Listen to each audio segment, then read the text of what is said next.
The scorching sun beat down on the dusty, makeshift platform, a cruel parody of a stage, where Alara stood, a tremor running through her slender frame that had nothing to do with the midday chill that sometimes snuck into the high desert air even in summer. Her hands were bound loosely before her, more for show than for necessity. For where could she run in this desolate outpost of humanity? A place that reeked of desperation and cheap whiskey? Around the platform, a motley crowd had gathered, their faces a blur of leering curiosity and callous indifference. But one face stood out, etched with a vindictive triumph that cut Alara deeper than any physical blow. Agnes, her mother-in-law, her late husband Thomas's mother. The woman's voice, sharp and grating as splintered wood, pierced the murmuring of the crowd. A good, strong woman, though barren as a winter field. Agnes proclaimed, her words a public brand. My Thomas, bless his departed soul, had no issue from her. What use is a wife who cannot fill a home with sons? But she can work. Strong back, good hands. Who'll start the bidding for this asset? Alara squeezed her eyes shut, a single tear tracing a path through the grime on her cheek. Asset. That's what she had become. Not a grieving widow, not a woman who had loved Thomas with a quiet, steady devotion, but a piece of property to be disposed of, her worth measured only in her capacity for labor, her barrenness a mark of shame shouted for all to hear. The humiliation was a physical ache, a tightening in her chest that made it hard to breathe. This was the final, brutal indignity after a year of subtle cruelties, of being treated like an unwelcome burden in the house that had briefly been her home. Thomas's sudden death from a fever had unlatched Agnes's true nature, revealing a heart as cold and unforgiving as the stones in the nearby creek bed. In the shaded doorway of the general store, leaning against a support post, Ethan Parker watched, his weathered face, usually open and kind, darkening like a thunderhead. He had ridden into the sorry excuse for a town for supplies, expecting nothing more than the usual haggling and perhaps a stale biscuit. He hadn't expected to witness a scene that clawed at his very soul, a raw display of human cruelty that turned his stomach.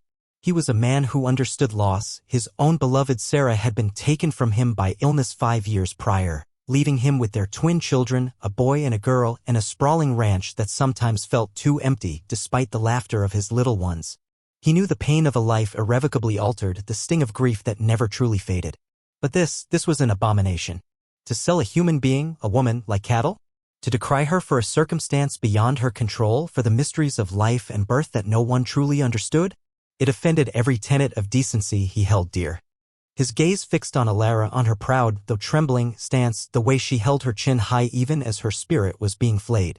He saw not a barren asset, but a woman of inherent worth, of hidden strength, being subjected to an unspeakable injustice. The auctioneer, a greasy man with shifty eyes, was trying to whip up enthusiasm. $10. Do I hear 10 for this fine specimen? Good teeth, strong arms. Worth 20, I say. A coarse laugh erupted from someone in the crowd. Ethan felt a cold anger settle in his gut, a righteous fury that was as potent as any frontier whiskey. He thought of his own Mary and Joseph, his twins, how he strived to teach them compassion, respect for all life. How could he stand by and watch this?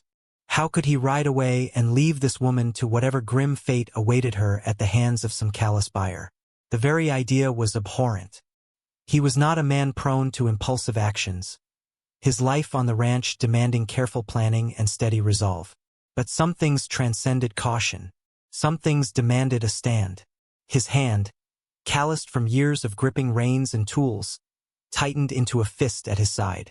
He pushed himself off the post, his decision made, as solid and unshakable as the distant mountains. This was not about commerce. It was about salvation. He could not let this stand.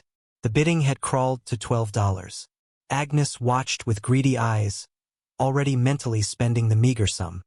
Alara seemed to shrink further into herself, a silent prayer forming on her lips, a desperate plea to a heaven that felt very far away.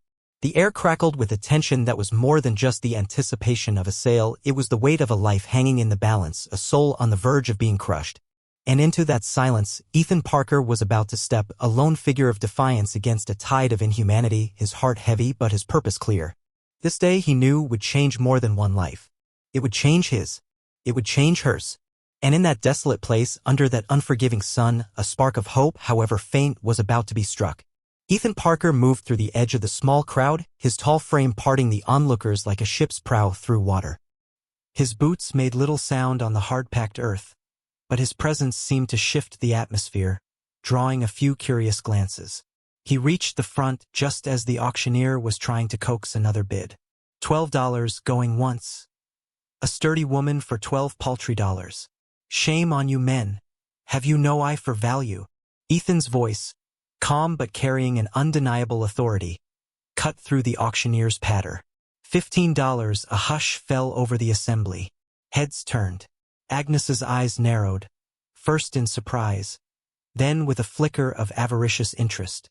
The auctioneer's greasy smile widened. 15. Now we're talking. A gentleman of discernment. Do I hear 16? Alara's head, which had been bowed, lifted slowly. Her gaze, blurred by unshed tears and despair, found Ethan. She saw a man unlike the others in the crowd. His face was stern, but there was no cruelty in it, no leering interest. Instead, she saw something that looked almost like pain, or perhaps anger, directed not at her, but at the situation itself. A burly, unkempt man who had been eyeing Alara with a disturbing glint in his eye grumbled, "15's too rich for my blood for used goods." Ethan ignored him, his gaze fixed on the auctioneer. 20, he stated, his voice even firmer. Gasps rippled through the onlookers. $20 was a significant sum, more than most of these men saw in a month. Agnes's jaw nearly dropped. She quickly composed herself, a shrewd gleam replacing her surprise. The auctioneer was ecstatic. $20. $20 from the tall stranger. A magnificent bid. Are there any other takers? Going once at 20. He paused, milking the moment. Going twice. Alara found herself holding her breath. She didn't understand what was happening. Why would the stranger pay so much? What did he want from her? Fear, cold and sharp, pierced through her numbness. Was this a worse fate disguised as rescue? Sold, the auctioneer cried, slamming a grimy gavel onto a nearby barrel. To the gentleman for $20. Ethan stepped forward and, without a word, counted out the silver coins into the auctioneer's eager palm. The auctioneer then handed a portion to Agnes, who snatched it with ill-concealed delight, her earlier pronouncements of Alara's worthlessness conveniently forgotten in the face of profit. "She's all yours, mister," Agnes said to Ethan, a smug twist to her lips. "See you make good use of her.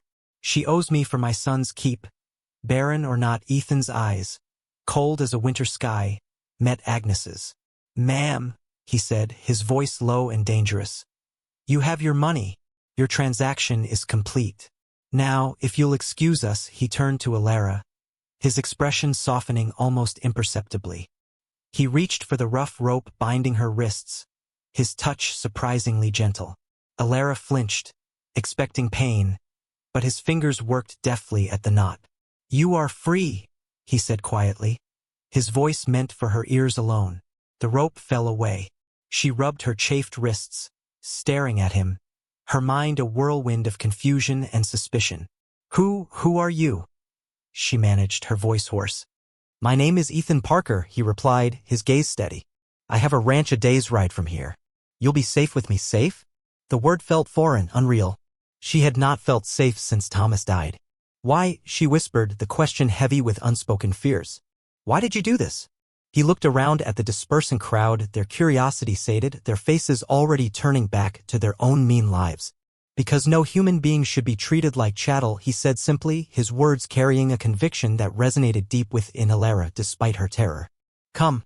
My wagon is over by the general store," he gestured, not taking her arm, allowing her the dignity of walking on her own.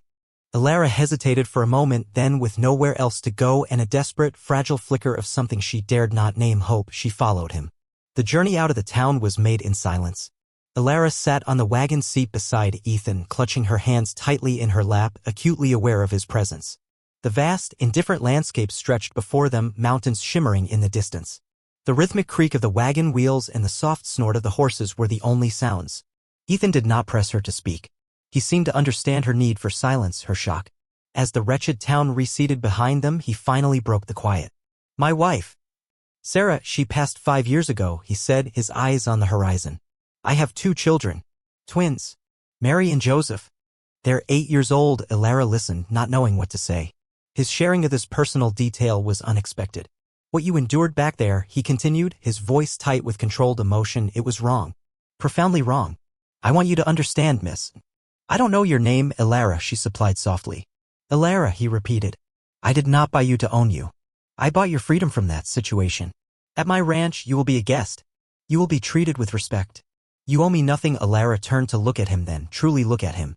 His profile was strong, his jaw firm, but there were lines of kindness around his eyes. Still, her past experiences had taught her to be wary. What do you expect in return, Mr. Parker? She asked, her voice trembling slightly. He met her gaze, his own clear and unwavering. Nothing but for you to heal, Alara. To find some peace. That is all. His sincerity was a palpable thing, yet so alien to her recent reality that she found it hard to fully grasp. Could it be true? Could this man, a complete stranger, truly be offering her sanctuary without demanding a terrible price? The sun began to dip towards the horizon, painting the sky in hues of orange and purple, a stark beauty that seemed to mock the ugliness she had just escaped. As the wagon rolled onward into the growing twilight, Alara felt a tiny seed of trust, fragile and tentative, begin to take root in the desolate soil of her heart. The rhythmic sway of the wagon had lulled Alara into a state of exhausted numbness by the time Ethan finally reined in the horses. "We're here," he said, his voice gentle in the pre-dawn gloom. Alara blinked, peering through the dim light. Ahead, silhouetted against the faintly glowing eastern sky, was a sprawling ranch house, solid and welcoming, with the dark shapes of barns and corrals clustered nearby. A light glowed warmly in one of the windows, a beacon in the vast darkness. It was a world away from the squalor of the town, from the oppressive confines of Agnes's small, bitter house. As Ethan helped her down from the wagon, her legs stiff and unsteady, the front door of the house opened, spilling a rectangle of golden light onto the porch. A woman stood framed in the doorway, stout and matronly, her silver hair pulled back in a neat bun. "Ethan, you're back late," she said, her voice warm and concerned. Then her eyes fell on Alara, standing uncertainly beside him, cloaked in shadow and weariness. The woman's expression didn't change to surprise or suspicion, but rather softened with an immediate understanding, a deep well of compassion in her gaze. "And you've brought a guest. Come in, child." Coming out of the cold, Ethan introduced them. "Alara, this is Martha, my housekeeper and a dear friend. Martha, this is Alara.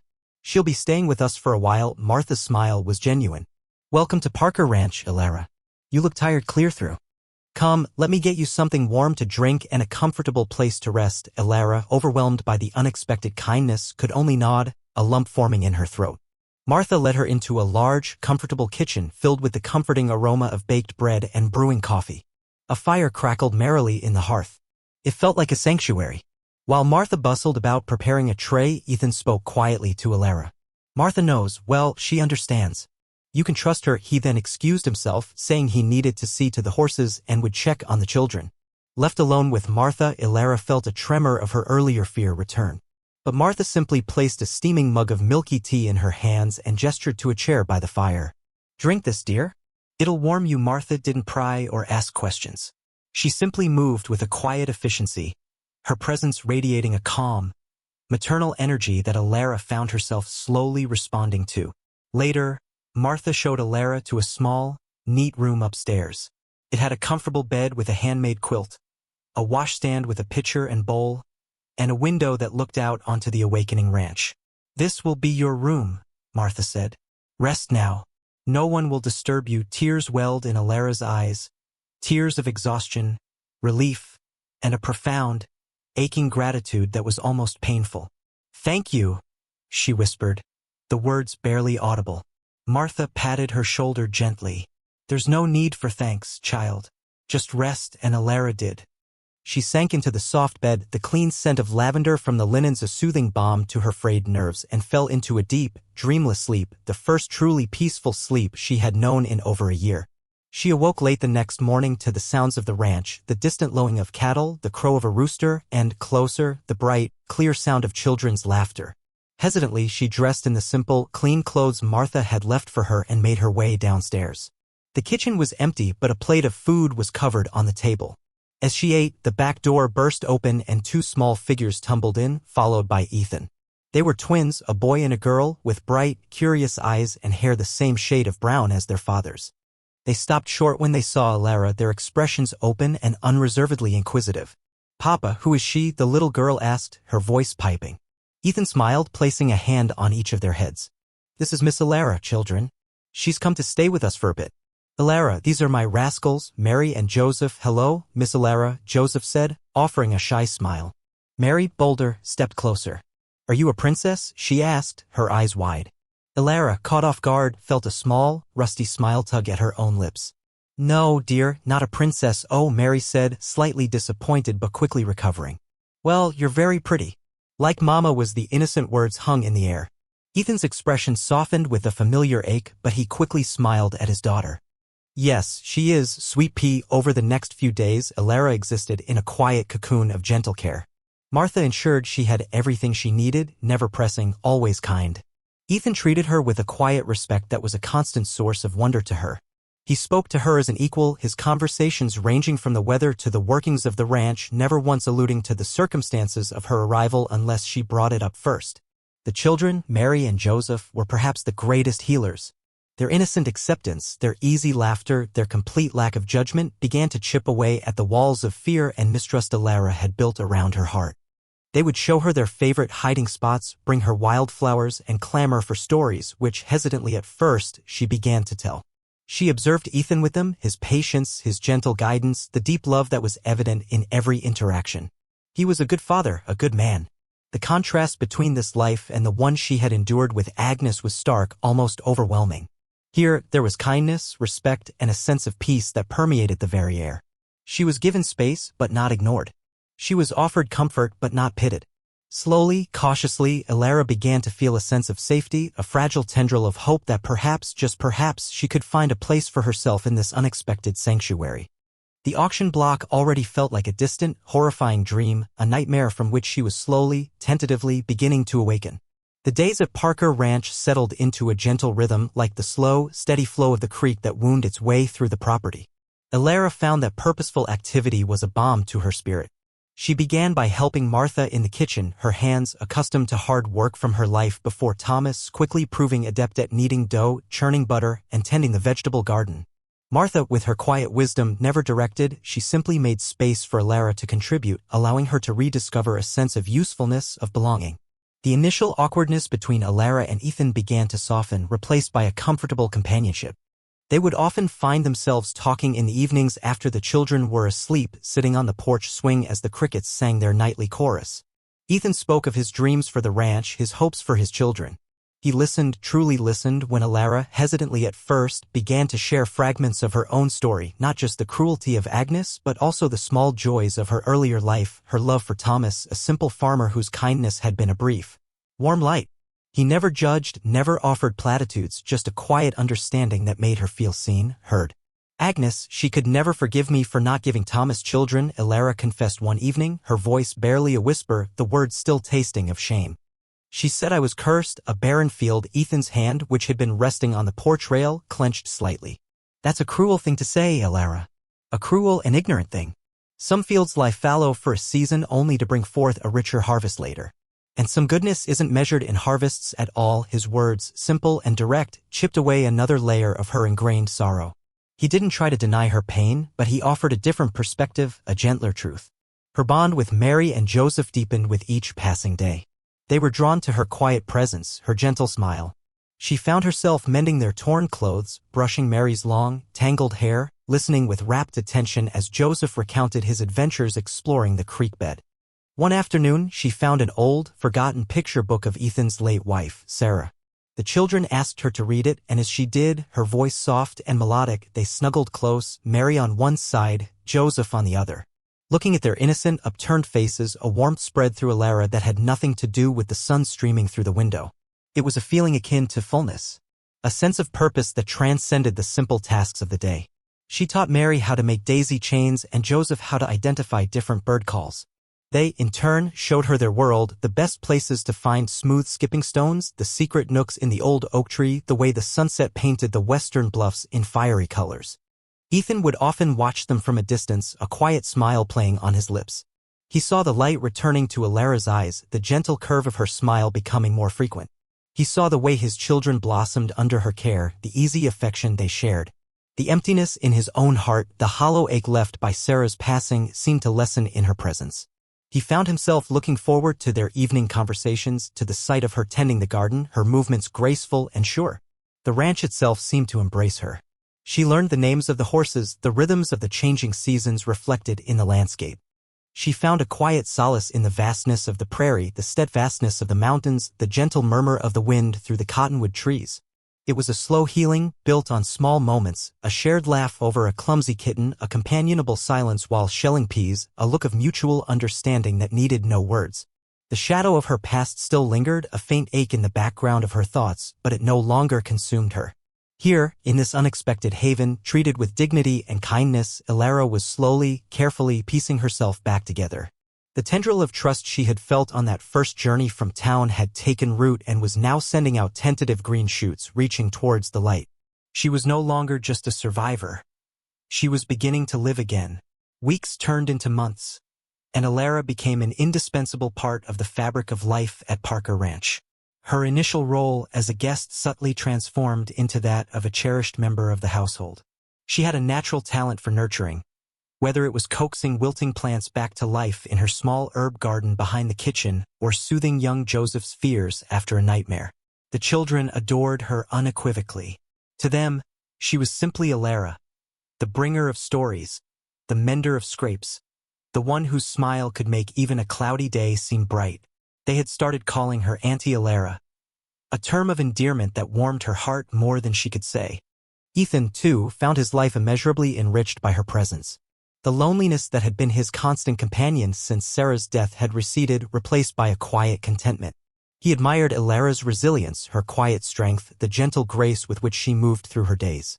He found himself seeking out her opinion on matters concerning the ranch, valuing her practical wisdom and keen observations. Their conversations deepened, moving beyond shared griefs and daily routines into discussions of dreams, values, and the future.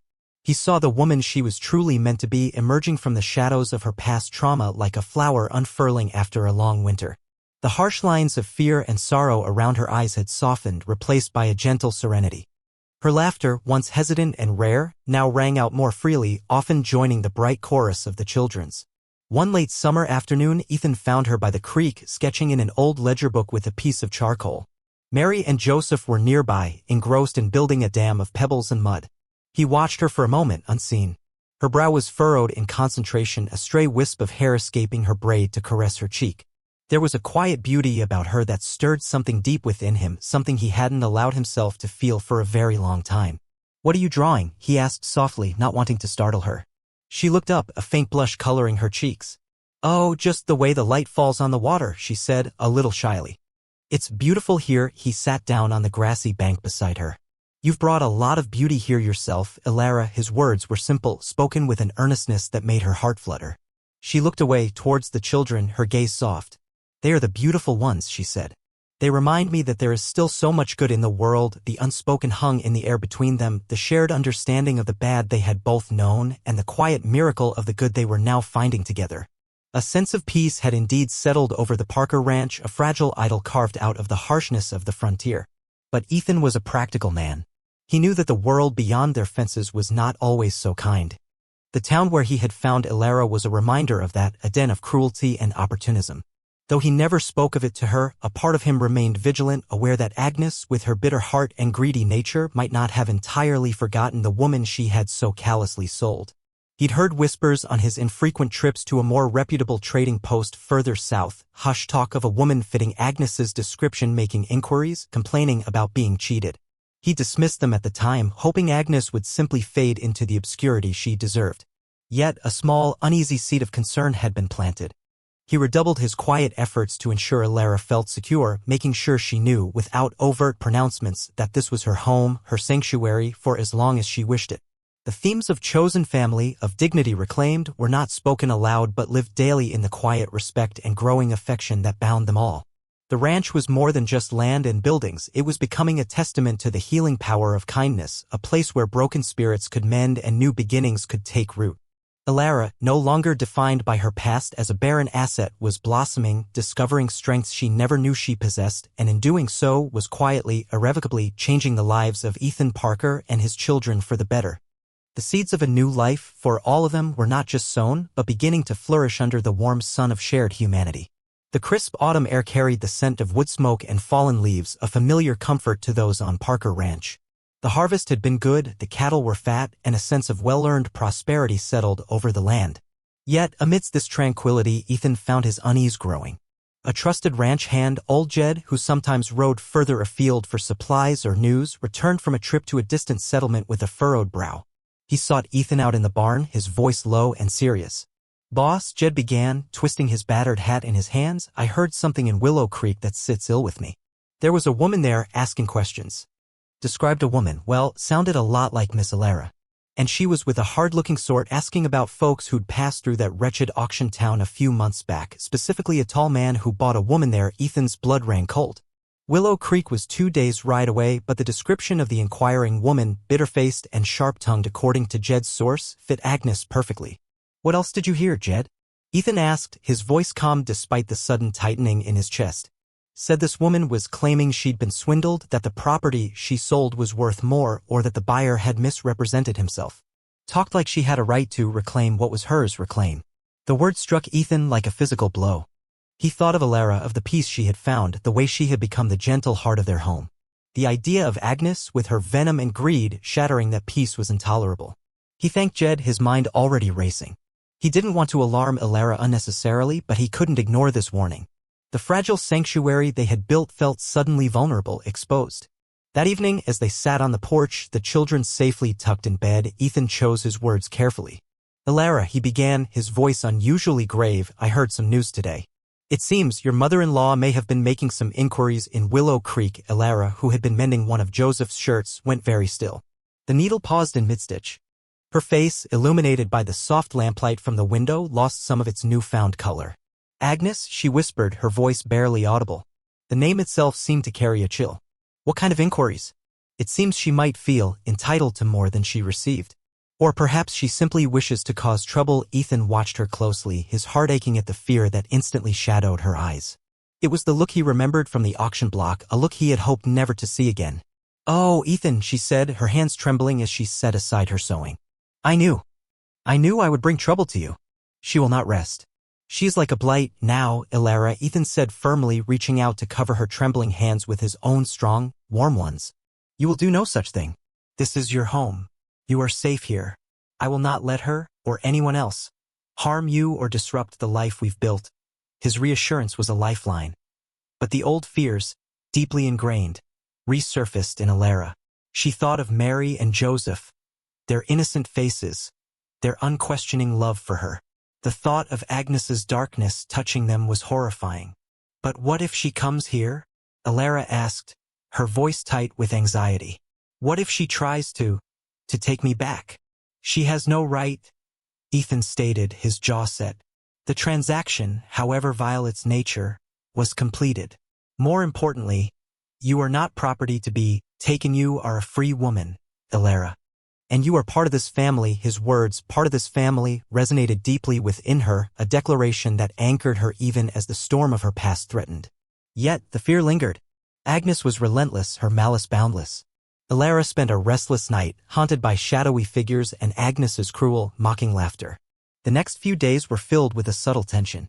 Ethan was watchful, his usual calm demeanor now overlaid with a quiet vigilance. He instructed his ranch hands to be alert for strangers, though he did it discreetly, not wanting to create widespread alarm. Alara tried to maintain her composure for the children's sake, but the joy in her daily tasks was muted by a persistent thrum of anxiety. She found herself glancing towards the long track that led to the ranch more often, her heart lurching at the sound of any unexpected rider. Then, a small yet ominous incident occurred. One of the younger ranch hands, riding fence line on the far western edge of the property, found a crudely made doll, almost a caricature of a woman, hanging from a tree branch by a piece of twine. It was a small, unsettling thing, clearly not a child's lost toy. Felt like a message, a silent, ugly taunt. When Ethan was shown it, his expression hardened. He didn't show it to Alara, but the incident solidified his conviction that Agnes, or someone acting on her behalf, was indeed closing in, testing the waters, perhaps trying to intimidate them. The whispers from the past were no longer distant murmurs. They were growing louder, closer, heralding a storm that Ethan knew with a grim certainty was about to break upon their hard-won peace. The fragile peace of Parker Ranch felt increasingly like the calm before a storm. Ethan, though outwardly maintaining his steady demeanor for Alara and the children, was inwardly preparing for a confrontation he desperately wished to avoid but knew was likely inevitable. He spoke again with Jed and his most trusted foreman, a quiet, capable man named Caleb. They discussed preparedness, not for a gunfight, as Ethan was a man of peace, but for a firm, united stand against any attempt by Agnes to assert her venomous claims. The ranch hands, loyal to Ethan and having grown fond of Alara's gentle presence, needed little convincing to keep a sharper lookout. Alara, despite Ethan's reassurances, found herself caught in a vortex of old fears and new loyalties. The thought of Agnes's arrival filled her with a familiar dread, the shrinking terror she'd felt on that auction platform. But intertwined with that fear was a fierce, protective instinct for Mary and Joseph and a profound gratitude towards Ethan and Martha that had blossomed into a deep, abiding affection. She would not be the broken, silent victim Agnes remembered. She had found her voice here, her strength. If Agnes came, Alara knew she had to stand with Ethan, not just for herself, but for the family that had taken her in and shown her the meaning of true belonging. Meanwhile, miles away, Agnes was indeed on the move. Her initial inquiries in Willow Creek, fueled by greed and a festering resentment, had yielded information about a prosperous rancher named Parker who had made the purchase. The sum he'd paid, while initially satisfying, now seemed paltry in Agnes's avaricious mind. Perhaps this Parker had deeper pockets than she'd realized. Perhaps the barren woman had somehow found favor, even wealth. The thought that Alara might be living comfortably while she, Agnes, still struggled was an intolerable affront. She had enlisted the help of a distant cousin, a brutish, opportunistic man named Silas, who for a share of any potential profit was more than willing to provide muscle and intimidation. Silas was the type of man who thrived on conflict, his moral compass long rusted away. Their journey was one of grim determination, Agnes's heart filled with malice, Silas's with a venal anticipation. Agnes painted a picture for Silas of a downtrodden woman easily cowed and a soft-hearted rancher who could be bullied or tricked into paying a handsome sum for damages or to simply be rid of them. She conveniently omitted the full measure of Ethan Parker's character, which she had glimpsed only briefly but had dismissed as weakness. As they drew closer to the Parker ranch, a palpable sense of foreboding settled over the landscape as if the very air knew of their malevolent intent. Ethan, sensing the inevitable, sat down with Alara one evening. The children were asleep and Martha was quietly knitting by the fire, her presence a silent testament of support. Alara, Ethan said, his voice gentle but firm. I believe your mother-in-law may arrive soon. We need to be prepared. Alara's hands clenched in her lap, but she met his gaze steadily. What will we do, Ethan? We will meet her with truth and with dignity, he replied. This is your home. She has no claim on you, no right to disturb our peace.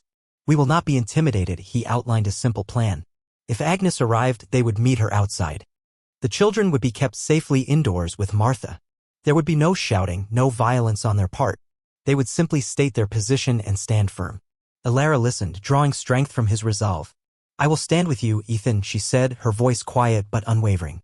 She will not find the same woman she sold. Martha, who had been listening intently, nodded her approval. That's the spirit, child. She'll find this Parker ranch is made of sterner stuff than she reckons. The next day dawned gray and overcast, the sky mirroring the anxiety that hung in the air.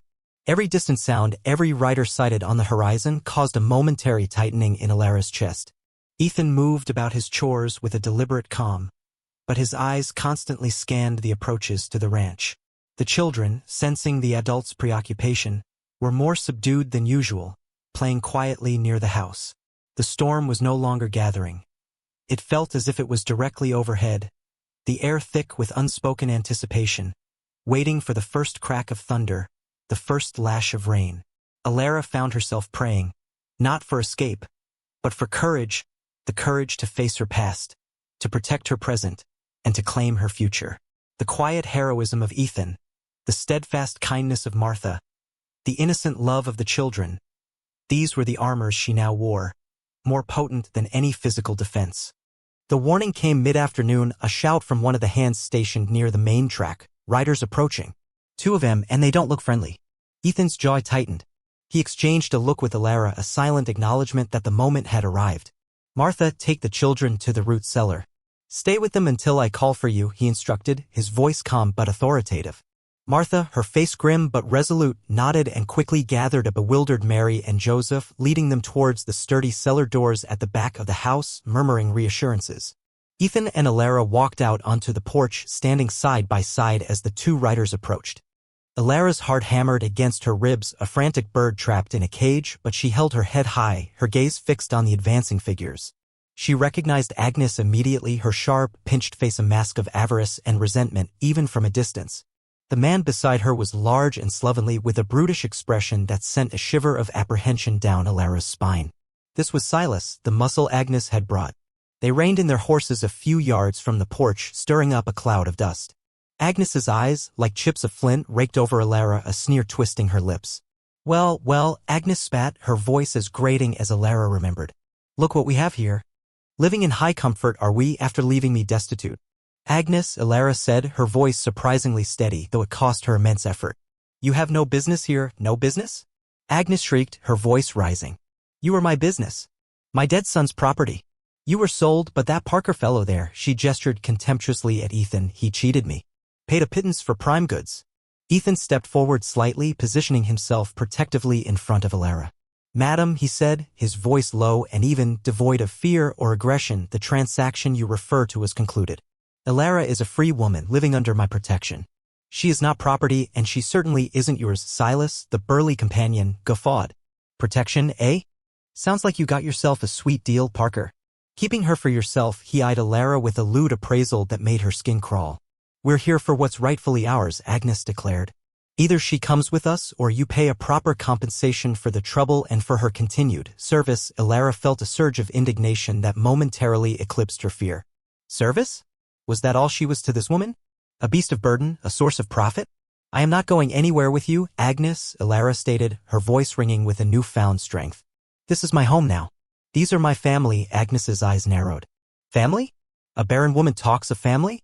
You who couldn't even give my Thomas a single child. The cruel words, once so devastating, now felt blunted. Alara looked at Ethan, at the steadfast line of his jaw, and thought of Mary and Joseph, safe in the cellar. She had a family. A chosen family. My worth is not determined by my womb, Agnes, Alara said, her voice clear and strong. Nor is it determined by your bitterness or your greed. I was a wife to your son, and I mourned him. You chose to cast me out, to sell me like an animal. You have no claim on me, moral or otherwise. Several ranch hands had begun to gather at a respectful distance, their presence a silent wall of support for Ethan and Alara. Silas shifted uneasily on his horse, clearly not expecting such articulate defiance from the woman or such calm resolve from the rancher. He had anticipated a weeping, terrified woman and a flustered man, easily intimidated. Now see here, Parker, Silas blustered, trying to regain control. This ain't your concern. This is a family matter. Alara is part of my family now, Ethan stated unequivocally, his gaze unwavering. And I will not stand by and allow her to be threatened or harassed. You have been paid, Agnes. Your business here is done. I suggest you both leave my property before you wear out your welcome entirely, or what?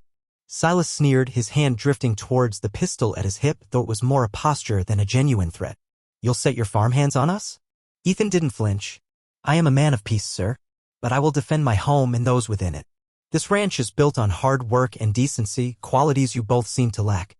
There is nothing for you here. Agnes, seeing her plans for easy money or cruel retribution unraveling, began to sputter. You can't just. I have rights. The only right you had, Agnes, Alara interjected, her voice cutting through her mother-in-law's tirade, was the right to be a mother to your son and a mother-in-law to me. You failed at both. You chose greed and cruelty instead. There is nothing left for you to claim. The truth of Alara's words, spoken with such conviction, seemed to momentarily stun Agnes into silence. The gathered ranch hands murmured their assent. The moral high ground was clearly not with the visitors. Silas looked from Agnes to Ethan, then to the silent, watchful ranch hands. The odds were not in their favor. This wasn't the easy score he'd been promised. With a frustrated curse, he spat on the ground.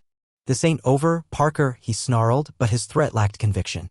Agnes, her face contorted with impotent rage, finally seemed to realize she had lost. She had come expecting to find a broken spirit and a vulnerable household. Instead, she found strength, unity, and an unshakable moral certainty that her malice could not penetrate. You'll regret this, Alara, she hissed, her voice venomous. You'll see. Ethan simply looked at them, his expression unyielding. Leave, he said, his voice quiet but carrying the weight of finality. Defeated, shamed, and outmaneuvered, Agnes and Silas turned their horses. Without another word, they rode away, their departure as ignominious as their arrival had been arrogant. Alara watched them go, a profound sense of relief washing over her, so potent it left her knees weak. She had faced her tormentor, spoken her truth, and had not broken. Ethan turned to her, his eyes soft with pride and concern. He gently took her arm, his touch a steady reassurance. "It's over, Elara," he said softly. "You were magnificent." Tears welled in Elara's eyes, but these were not tears of fear or sorrow. They were tears of release, of triumph, of a profound and overwhelming gratitude. The storm had broken, and they had weathered it together. As the figures of Agnes and Silas dwindled into the distance, a collective sigh of relief seemed to ripple through the onlookers. The ranch hands, who had stood as silent witnesses, began to murmur their approval, their respect for both Ethan and Elara palpable. Ethan kept a steadying hand on Elara's arm, feeling the tremors that ran through her, the aftermath of the intense confrontation. He led her back towards the porch where she sank onto the swing, her composure finally crumbling into quiet, cleansing tears. He sat beside her, not speaking, simply offering his presence, a steadfast anchor in the emotional storm she had just navigated. Martha, alerted by the sudden quiet, emerged from the cellar, Mary and Joseph clinging to her skirts, their small faces etched with worry. Seeing Elara crying, Mary rushed forward. "Auntie Elara, are you hurt? Did the bad people go away?" Elara reached out, pulling both children into a fierce embrace. "I'm all right, little ones," she choked out, her voice thick with emotion. "Yes, the bad people have gone away. They won't be back." Ethan looked at Martha, a wealth of unspoken gratitude in his eyes. "Thank you, Martha." "For everything," Martha simply nodded, her own eyes suspiciously bright. "She stood up to that harpy like a queen, Ethan." "You should be proud." "I am," Ethan said softly, his gaze resting on Elara, who was now smiling through her tears as Mary and Joseph chattered, demanding to know what had happened. The tension that had gripped the ranch for days slowly began to dissipate, replaced by a profound sense of peace and a quiet joy. The confrontation, as dreadful as it had been, had served a vital purpose. It had irrevocably forged them into a family. The threat from the past had been met and overcome, not with violence, but with courage, dignity, and unity. That evening, after a simple supper that felt more like a celebration, the children were once again tucked into their beds, their earlier anxieties forgotten, replaced by the comforting reality of their secure and loving home. Ethan and Elara found themselves alone on the porch, the night air cool and crisp, the stars blazing in the vast, dark sky. "You truly were magnificent today, Elara," Ethan said, breaking the comfortable silence. "I've never seen such courage." Elara leaned her head back, looking up at the stars. "I was terrified, Ethan. But then I looked at you and I thought of Mary and Joseph, of Martha, of everything you've all given me. And I knew I couldn't let Agnes destroy that.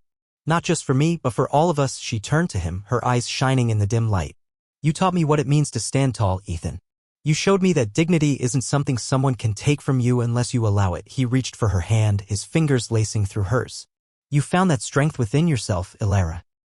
Perhaps I helped clear the path a little." They sat in silence for a while longer, a new, deeper understanding flowing between them. The ordeal had stripped away any remaining vestiges of formality, leaving behind a raw, honest connection. Finally, Ethan cleared his throat, his voice a little husky. "Elara," he began, turning to face her more fully. "This ranch, it's more than just land and buildings to me. It's home. And you've become the heart of this home." Her breath caught in her throat. She could feel the sincerity in his words, the depth of emotion behind them. "What Agnes said about you being barren," he continued, his voice gentle but firm, "it means nothing. A family isn't just about the children you bear. It's about the love you share, the life you build together. Mary and Joseph love you as if you were their own mother. And Martha, she sees you as a daughter." He paused, his gaze earnest and searching. "And I, Elara, I've come to care for you very deeply. More than just a friend, more than just a member of my household. I love you, Elara." The words, spoken with such quiet conviction, filled the space between them, as profound and true as the stars above. Tears welled in Elara's eyes again, but this time they were tears of unadulterated joy. "Oh, Ethan," she whispered, her voice trembling. I love you too." He brought her hand to his lips, pressing a gentle kiss to her knuckles. "Then, Elara," he said, his eyes crinkling at the corners in a warm smile, "would you do me the honor of becoming my wife? Not as an obligation, not as a transaction, but as my partner, my equal, in all things." "Yes," she breathed, the word a joyous affirmation. "Yes, Ethan, I will." A few weeks later, under the golden canopy of autumn leaves, with the loyal ranch hands and a beaming Martha as their witnesses, Ethan Parker and Elara were married. It was a simple ceremony held in the meadow by the creek where Elara often sketched, the place where Ethan had first spoken of her beauty. Mary was a flower girl scattering late-blooming wildflowers, and Joseph stood beside his father as a miniature best man. There were no grand pronouncements, no opulent displays, just heartfelt vows exchanged, promises of love, partnership, and a shared future. As Ethan slipped a simple gold band onto Elara's finger, he leaned in and whispered, "This is not a bill of sale, my love. This is a circle, endless and true, like my love for you. Elara's smile was radiant, her heart overflowing. The shadows of the past had finally, truly, receded, banished by the bright, unwavering light of love and belonging. She was no longer Elara the barren, Elara the souled, Elara the victim. She was Elara Parker, wife, mother, cherished partner, a woman who had found her sanctuary and her heart's true home. 20 years sped by, each season etching deeper lines of character and contentment onto the faces of Ethan and Elara Parker. The Parker Ranch, once a lonely widower's holding, had flourished into a beacon of warmth, prosperity, and justice in the territory. It was known far and wide not just for its prime cattle and fertile land, but for the unwavering decency of its owners. Ethan, his hair now generously streaked with silver, still possessed the same quiet strength and moral clarity that had drawn Elara to him. His love for her a steady, unwavering flame that had only grown brighter with the passing years. Elara, her beauty matured into a gentle radiance, was the undisputed matriarch of the ranch, her wisdom and compassion touching everyone she met. The cruel label of barren that Agnes had flung at her had long since lost its sting, proven utterly false not just by the love she had lavished on Mary and Joseph, but by the two healthy sons she and Ethan had later welcomed into the world. Thomas, named in a quiet tribute to her first husband's gentle spirit, and Samuel, a sturdy, cheerful boy with Ethan's kind eyes. Mary and Joseph were now grown, fine young adults embodying the best of their parents' values. Mary, with her mother's artistic spirit and her father's practical sense, had married a neighboring rancher and was raising her own family, her home filled with the same love and laughter she had known growing up. Joseph, possessing Ethan's quiet integrity and Elara's thoughtful nature, worked alongside his father and younger brothers, his keen mind and fair dealings ensuring the ranch's continued success and respected name. He was engaged to the local schoolteacher, a bright young woman who Elara adored. Martha, though stooped with age, was still a cherished part of the family, her days filled with doting on her grandnieces and nephews, her presence a comforting link to the past and a testament to enduring loyalty. She often recounted the tale of Elara's courageous stand against Agnes, her voice filled with pride, much to Elara's gentle embarrassment. Agnes and Silas had faded into the obscurity they deserved, their attempt to sow discord and reap profit having utterly failed. Rumors occasionally surfaced of Agnes living a bitter, impoverished existence in some distant, forgotten town, a fate she had crafted for herself through her own malice. The Parker Ranch, in stark contrast, was a testament to the power of chosen family, of second chances, and of love's ability to heal even the deepest wounds.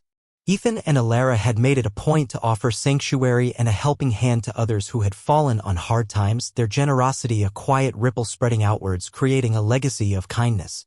They understood that dignity was not a commodity to be bought or sold, but an inherent human right to be nurtured and defended.